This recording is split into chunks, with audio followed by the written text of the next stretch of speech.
બોટાદ જિલ્લામાં કમોસમી વરસાદ અને ભારે પવનથી ખેડૂતોને ભારે નુકસાન થઈ। ગઈકાલે બોટાદ શહેરની ગ્રામ્ય વિસ્તારોમાં અચાનક આવેલા કમોસમી વરસાદ અને ભારે પવનને કારણે ખેડૂતોને મોટું નુકસાન થયું છે। જિલ્લાના કાનિયાળ ગામે કમોસમી વરસાદે ઉનાળુ પાક જેવા કે જુવાર, બાજરી, તલ, શાકભાજી સહિતના પાકને ભારે નુકસાન થયું। ત્યારે ખેડૂતની બસ એક જ માંગ છે, તેમના પાકને થયેલ નુકસાનનો સર્વે કરી સરકાર યોગ્ય વળતર આપે તેવી માંગ કરી રહ્યા છે।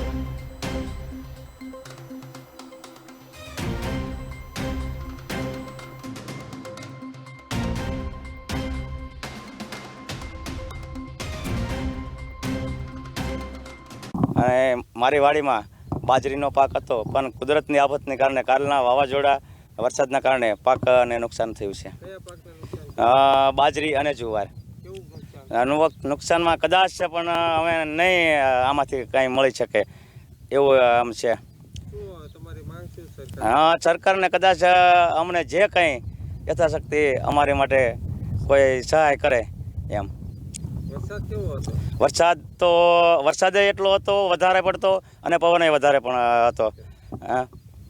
હા, કરા અને મોટા કરા એટલે બાજરીના પાકમાં પાંદડા અને જે એના ડુંડા આવવાના હોય એને પણ ભાંગી